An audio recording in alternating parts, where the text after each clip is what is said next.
அனைவருக்கும் வணக்கம். திருக்கூடலையாற்றூர் அருள் தரும் ஸ்ரீ ஞானசக்தி ஸ்ரீ பராசக்தி உடனுரை ஸ்ரீ நர்த்தன வல்லபேஸ்வரர் திருக்கோவில். வெள்ளாரும் மணிமுத்தாரும் மற்றும் கண்ணுக்கு புலப்படாத ஆகாய கங்கையும் கூடுவதால் திருக்கூடலையாற்றூர் என பெயர் பெற்றது. ஆறு தெற்கு வடக்காக ஓடுவதால் தட்சிண பிரயாகை எனவும் அழைக்கப்படுகிறது. தேவார பாடல் பெற்ற 276 சிவாலயங்களில் இது 214வது தலமாகும். தேவார பாடல் பெற்ற நடுநாட்டு தலங்களில் 22இல் இது 3வது தலமாகும். இறைவன் பெயர் ஸ்ரீ நெறிகாட்டுநாதர், ஸ்ரீ நர்த்தன வல்லபேஸ்வரர். இறைவி பெயர் ஸ்ரீ ஞானசக்தி, பராசக்தி, புரிகுழல் நாயகி. தலவிருச்சம் கல்லாலமரம் எனும் ஆலமரம். தீர்த்தம் சங்கம தீர்த்தம். தட்சிணாமூர்த்தியாக சிவபெருமான் கல்லால மரத்தடியில் சனகாதி முனிவர்களுக்கு குரு உபதேசம் செய்தார். அக்கல்லால மரத்தை தலவிருச்சமாக கொண்ட தலம் இதுவே எனும் சிறப்புடையது. இக்கோவிலின் ராஜகோபுரம் 3 நிலைகளை கொண்டது. ராஜகோபுரத்தை கடந்து உள்ளே சென்றால் நந்தி தேவர் காட்சியளிக்கிறார். இக்கோவிலில் பலிபீடமும் கொடிமரமும் இல்லை. கோவிலின் இடதுபுறத்தில் 4 காட்சியளிக்கிறார்கள். வலதுபுறத்தில் நடராஜருடன் சிவகாமி தேவியும் அருள் செய்கிறார்கள். தனி சன்னதியில் ஸ்ரீ ஞானசக்தி அம்பாள் நின்ற திருக்கோலத்துடன் அருள் பாலிக்கிறாள். இத்தலத்தில் நவகிரக சன்னதி இல்லை. வலதுபுறத்தில் சனி பகவான் சன்னதி மட்டும் அமைந்துள்ளது. இந்த சனி பகவானை வணங்கினால் பொங்கு சனி, ஏழரை சனி தாக்கத்தில் இருந்து சற்று விடுபடலாம். கோவிலை சுற்றி வரும்பொழுது அமுத விநாயகர், காசி விஸ்வநாதர் மற்றும் வள்ளி தெய்வானையுடன் ஸ்ரீ முருகப்பெருமானார் காட்சியளிக்கிறார்.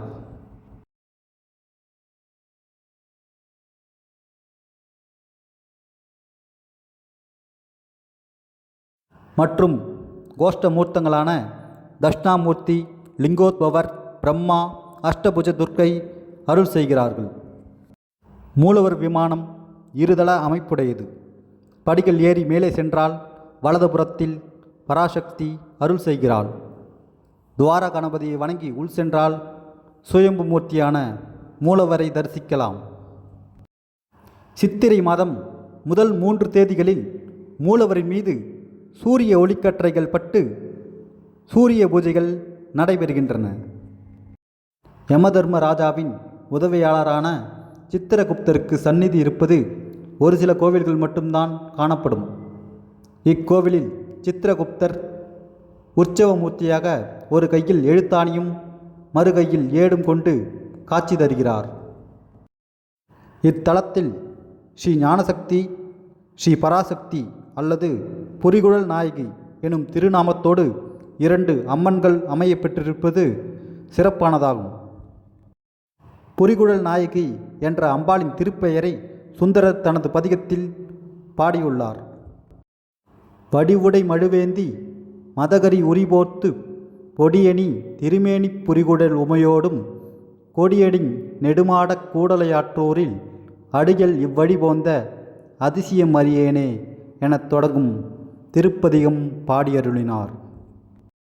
இத்தலத்தில் உள்ள முருகப்பெருமானை அருணகிரிநாதர் திருப்புகழ் பாடியுள்ளார். இங்கு முருகப்பெருமான் 12 திருக்கரங்களுடன் வள்ளி தெய்வானையுடன் கிழக்கு நோக்கி காட்சி தருகிறார். சிதம்பரத்தில் வியாக்கரபாத முனிவருக்கும் பதஞ்சலி முனிவருக்கும் தனது நடனக் காட்சியை காட்டி அருளியது போலவே பிரம்மனுக்கும் சிவபெருமானின் நடனக் காட்சியை காண வேண்டும் என்று விரும்பி இத்தலத்தில் பிரம்மா வழிபட்டார். பிரம்மாவின் வேண்டுகோளை ஏற்று பிரம்மாவுக்கும் சரஸ்வதி தேவிக்கும் நர்த்தனமாடி அருள் செய்த தலம். எனவே இத்தல இறைவன் நர்த்தன வல்லபேஸ்வரர் என அழைக்கப்படுகிறார். மகாலட்சுமி அவதாரம். அகத்தியருக்கு கார்த்தியாயனன் என்ற மகன் பிறந்தான். அவனும் தந்தையைப் போல் மிகப்பெரிய ரிஷியானான். அதன் பின் அகத்தியர் தனக்கு ஒரு மகள் வேண்டும் என இங்குள்ள இறைவனை வேண்டினார். இறைவனின் விருப்பப்படி மகாலட்சுமி மணிமுத்தாறு நதியில் தாமரை மலர் மீது ஓடி விளையாடுவதைக் கண்டார். அக்குழந்தையை எடுத்து அம்புஜவல்லி என பெயரிட்டு வளர்த்து வந்தார். ஸ்ரீ விஷ்ணு வராக அவதாரம் எடுத்தபோது தன் துணைவி இங்கு அம்புஜவல்லியாக வளர்வதை அறிந்து மனம் புரிந்து கொண்ட தலம் இத்தலமாகும்.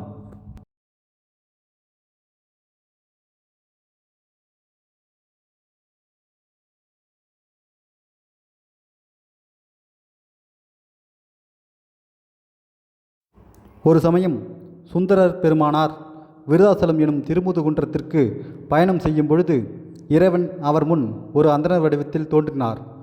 சுந்தரர் அவரிடம் விருதாசலம் செல்லும் வழியை கேட்டார். ஆனால் அந்தணர் வடிவத்தில் இருக்கும் இறைவனோ இக்கூடலையாற்றூர் செல்லும் வழியை காண்பித்து பின்தொடரச் சொன்னார்.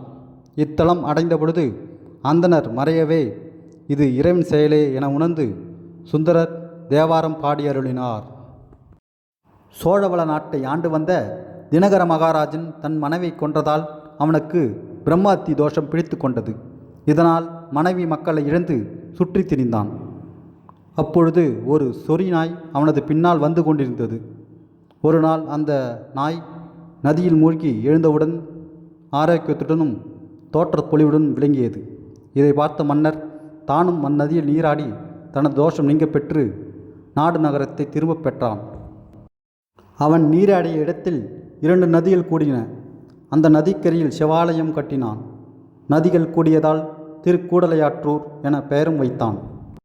பின்னர் மன்னன் கட்டிய கோவில் பழுதடைந்து சிலைகளை காணவில்லை.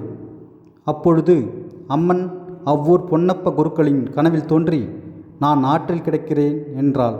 அதன்படி குருக்கள் ஆற்றில் கிடைத்த சிலைகளை எடுத்து தற்பொழுதுள்ள கோவிலை கட்டி பிரதிஷ்டை செய்துள்ளார். அகத்திய மகரிஷி தான் கற்ற வித்தைகளை மறக்காமல் இருக்க இத்தல இறைவனை வழிபட்ட திருத்தலம். எனவே இங்கு குழந்தைகளை அழைத்து வந்து படித்த பாடங்கள் நினைவு நிற்க இத்தல இறைவனை வேண்டிக் கொள்கின்றனர். விருதாசலத்தில் இருந்து ஸ்ரீமுஷ்ணம் வழியாக சென்றால் சுமார் 31 கிலோமீட்டர் தொலைவில் இத்தலம் அமைந்துள்ளது. சிதம்பரத்திலிருந்து சுமார் 25 கிலோமீட்டர் தொலைவிலும் இத்தலத்தை அடையலாம். காவாலக்குடி பேருந்து இத்தலம் வழியாக செல்கிறது. கோவில் வரை வாகனங்கள் செல்ல சாலை வசதி உள்ளது. இதுபோன்ற பதிவுகள் பிடித்திருந்தால் நம்ம சேனலை சப்ஸ்கிரைப் பண்ணுங்கள், லைக் பண்ணுங்கள், ஷேர் பண்ணுங்கள். நன்றி.